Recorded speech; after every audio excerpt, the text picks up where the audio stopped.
और चलिए आपको सीधे बिहार की द्वितीय लिए चलते हैं, जहां सीएम योगी आदित्यनाथ चुनावी जनसभा को संबोधित कर रहे हैं।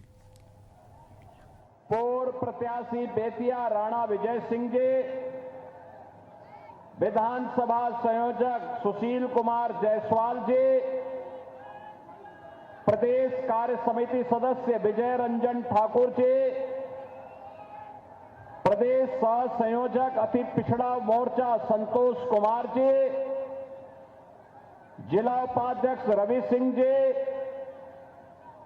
और लोकप्रिय नेता एनडीए की प्रत्याशी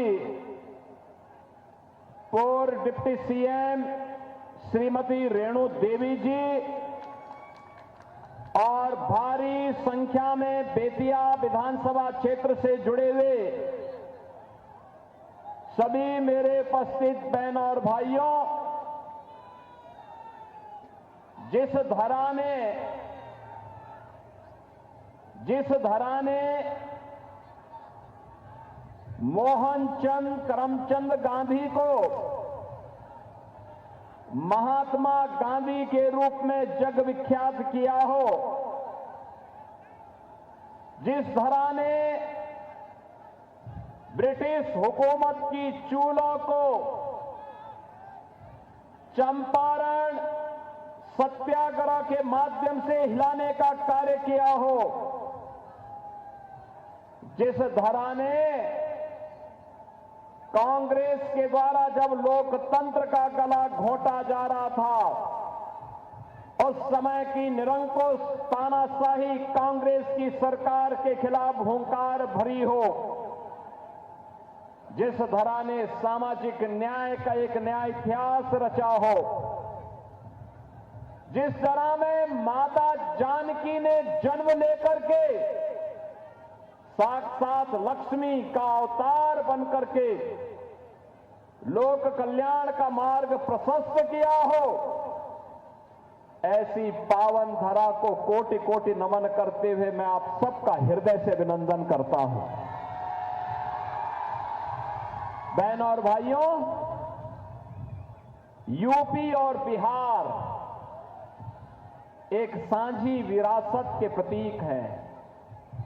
हमारा रिश्ता, हमारा संबंध ऐसे ही है जैसे श्री राम और माता सीता एक साझे, एक दूसरे के साथ पवित्र संबंधों के साथ जुड़े हुए हैं, कोई इसे अलग नहीं कर सकता।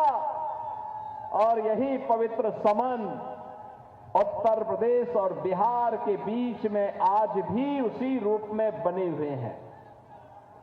बहन और भाइयों, बिहार का अपना गौरवशाली इतिहास है। महात्मा बुद्ध को जब ज्ञान प्राप्त करना था, बिहार की धरती से ही ज्ञान प्राप्त हुआ। 24वें तीर्थंकर भगवान महावीर इसी बिहार की धरती में जन्मे थे। देश के पहले राष्ट्रपति डॉक्टर राजेंद्र प्रसाद बिहार की देन है। लोकनायक जयप्रकाश नारायण और जननायक कर्पूरी ठाकुर भी बिहार की देन है। बहन और भाइयों, बिहार, जिस बिहार ने मैथिली और भोजपुरी की इस संस्कृति को छठ के माध्यम से वैश्विक पहचान दी, ऐसी शारदा सिन्हा इसी बिहार की उपज है। ये बिहार शास्त्रीय संगीत की ध्रुपद शैली का जन्म इसी बेतिया राजघराने में हुआ था। और उसी बिहार, जिस बिहार ने भारत को गौरव प्रदान किया। भारत का स्वर्ण युग कौन था? जब पटना राजधानी थी। आचार्य चाणक्य और चंद्रगुप्त मौर्य की जोड़ी थी। भारत तब समृद्ध हुआ करता था, दुनिया का सबसे समृद्ध देश भारत हुआ करता था। लेकिन बहनों और भाइयों, आजाद भारत में जो संभावनाएं बिहार के पास थी, पहले कांग्रेस ने, फिर आरजेडी ने उन सपनों को दूषित करने का काम किया। बिहार के नौजवानों के सामने आरजेडी और कांग्रेस ने पहचान का संकट खड़ा किया। यहां के किसानों को अंग्रेजों की विरासत के अनुसार कांग्रेस ने भूखमरी की ओर धकेला किया। बिहार के अंदर जो एक समृद्ध बिहार बनने का सपना था, और समृद्ध बिहार को इन लोगों ने जंगल राज में बदल करके बिहार के नौजवानों के सामने, बिहार के नागरिकों के सामने पहचान का संकट खड़ा किया। लेकिन 20 वर्ष पहले बिहार के नौजवानों ने अंगड़ाई ली। बिहार का नौजवान जब अंगड़ाई लेता है तो कुछ नया करता है। नीतीश बाबू के नेतृत्व में एनडीए की सरकार बनती है, और एनडीए की सरकार बनने के साथ ही बिहार के अंदर सुशासन की एक आधारशिला खड़ी की गई। आधारशिला सुशासन की सुदृढ़ आधारशिला। बहनों और भाइयों, चुनावी जनसभा को संबोधित कर रहे हैं। पिता को भी झुठलाने का प्रयास, कितना बड़ा पाप इन कांग्रेसियों ने किया। बिहार के अंदर पश्चिमी, यानी यहां पर वाल्मीकि आश्रम है, महर्षि वाल्मीकि को भी झुठलाने का प्रयास, ये कांग्रेस का पाप है। कांग्रेस भारत की विरासत का अपमान करती है, भारत की आस्था का अपमान करती है, और इसलिए उसने उच्चतम न्यायालय में शपथ पत्र दिया, राम हुए ही नहीं, कृष्ण हुए ही नहीं। कैसी मूर्खतापूर्ण बातें ये लोग करते हैं। आरजेडी ने राम मंदिर के रथ को रोक दिया था, और इनका पार्टनर एक सपा है उत्तर प्रदेश में, उसने राम भक्तों पर गोलियां चला करके लहूलुहान किया था अयोध्या को। लेकिन हम तब भी कहते थे, रामलला हम आएंगे मंदिर, लाठी गोली खाएंगे, और जो कहा वो करके दिखा दिया ना। ये तब हो पाया जब मोदी जी प्रधानमंत्री और डबल इंजन की सरकार उत्तर प्रदेश में बीजेपी की थी। अयोध्या में राम मंदिर का निर्माण हो गया। राम मंदिर के निर्माण से पहले याद करना, अयोध्या में एयरपोर्ट, इंटरनेशनल एयरपोर्ट बना है, और इंटरनेशनल एयरपोर्ट का नामकरण महर्षि वाल्मीकि के नाम पर भी किया गया है। वहां पर जो रसोई बनी है, जहां पे जाने वाले श्रद्धालुओं को फ्री में प्रसाद मिलता है, ये प्रसाद मिलता है माता सबरी रसोई में। आदित्यनाथ चुनावी प्रचार को संबोधित कर रहे हैं, देखिए लाइव तस्वीरें। वंदे सियावर रामचंद्र भगवान के, सियावर रामचंद्र भगवान के, माता जानकी की, माता जानकी की, नमः पार्वती पतिये हर हर।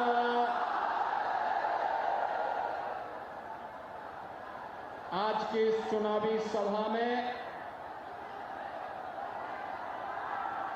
मंच पर उपस्थित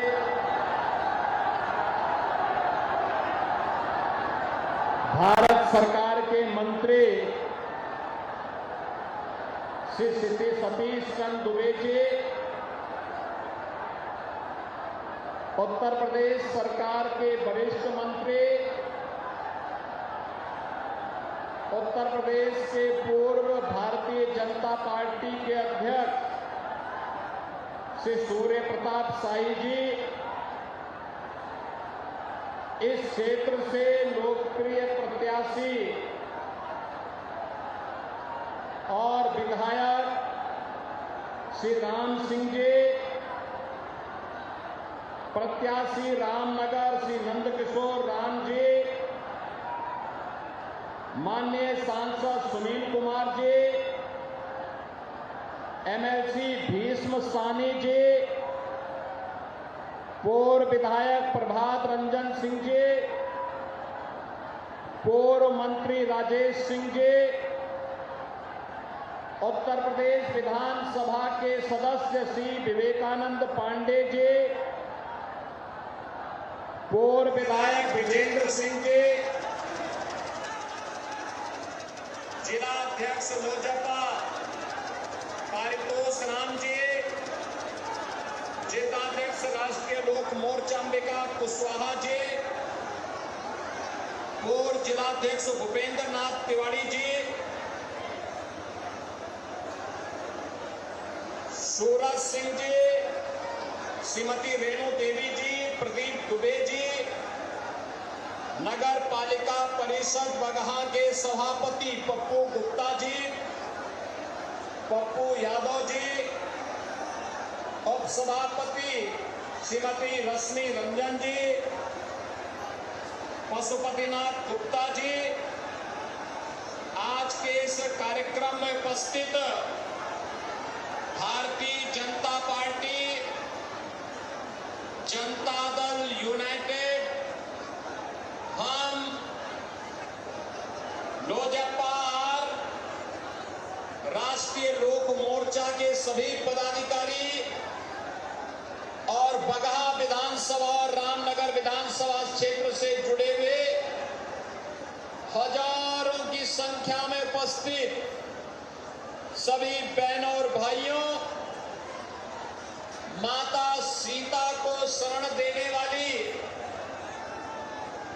बगहा की इस पावन धरा को कोटि कोटि नमन करते हुए आप सभी बंधुओं का मैं हृदय से स्वागत करता हूं, अभिनंदन करता हूं।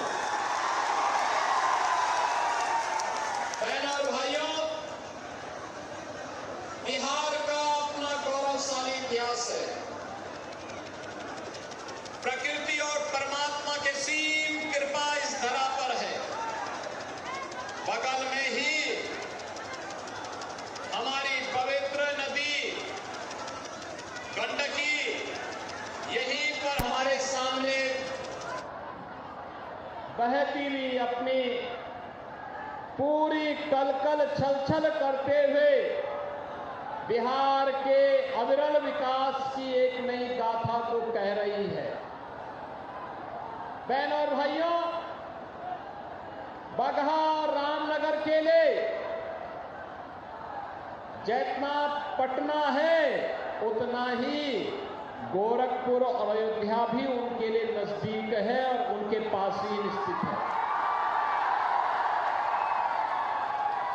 मैं देखता हूं कि हर वर्ष गोरखपुर में गोरखनाथ बाबा को खिचड़ी चढ़ाने के लिए लाखों की संख्या में यहां से श्रद्धालु जन जाता है, बाबा को खिचड़ी चढ़ा करके और अपनी मनोकामनाओं की पूर्ति करता है। ये मेरा सौभाग्य है कि आज बिहार की इस पावन धरा पर बगहा के आप सभी जनता जनार्दन से मुझे संवाद करने का सौभाग्य प्राप्त हो रहा है। बहनों और भाइयों, जिस बिहार की अपनी गौरवशाली गाथा रही हो, महात्मा बुद्ध को ज्ञान प्रदान करने वाली ये पावन धरा, 24वें तीर्थंकर भगवान महावीर को जन्म देने वाली ये पावन धरा, जिस धरा ने भारत के स्वर्ण युग को चंद्रगुप्त मौर्य और चाणक्य की जोड़ी ने भारत को एक स्वर्ण युग में ले जाने का काम किया हो, यानी स्वर्ण युग का मतलब समृद्ध और विकसित भारत बनाने का काम किया हो, वह धरती बिहार है। बहनों और भाइयों, जब भी भारत के आन बान और शान पर किसी ने हाथ डालने का दुस्साहस किया तो बिहार का नौजवान उठ खड़ा हुआ। याद करिए, कांग्रेस ने जब 1975 में लोकतंत्र का गया था, तब बहनों और भाइयों उस समय लोकतंत्र बचाने के लिए बिहार का नौजवान लोकनायक जयप्रकाश नारायण के नेतृत्व में खड़ा हुआ था। सामाजिक न्याय के अग्रदूत कर्पूरी ठाकुर भी इसी बिहार में जन्मे थे। देश के पहले राष्ट्रपति डॉक्टर राजेंद्र प्रसाद जी भी इसी बिहार में जन्मे थे। और यही नहीं, मैथिली और भोजपुरी को वैश्विक पहचान दिलाने वाली छठ गीतों के माध्यम से वैश्विक पहचान दिलाने वाली शारदा सिन्हा भी इसी बिहार की धरती पर जन्मी है। ऐसी पावन धरा को कौन न नमन करेगा। बहनों और भाइयों, एक गौरवशाली परंपरा और गौरवशाली गाथा के लिए जाने जाने वाला बिहार कांग्रेस और आरजेडी के कारण अपनी पहचान के लिए मोहताज हो गया था। बहनों और भाइयों, कांग्रेस के समय में बिहार पिछड़ता गया, आरजेडी के समय में ये जंगल राज में बदल गया। जातीय नरसंहार की घटनाएं, लूटपाट की घटनाएं, अराजकता, अपहरण एक उद्योग के रूप में फल फूल गया था बिहार के अंदर। याद करिए, बिहार के अंदर कैसी स्थिति पैदा हो गई थी। यहां पर अपहरण एक उद्योग हो गया था। 30,000 से अधिक अपहरण की घटना आरजेडी के 15 वर्ष के कार्यकाल में बिहार के अंदर देखने को मिली थी। और बहनों और भाइयों, जब बिहार के नौजवानों ने फिर अंगड़ाई ली, 2005 में नीतीश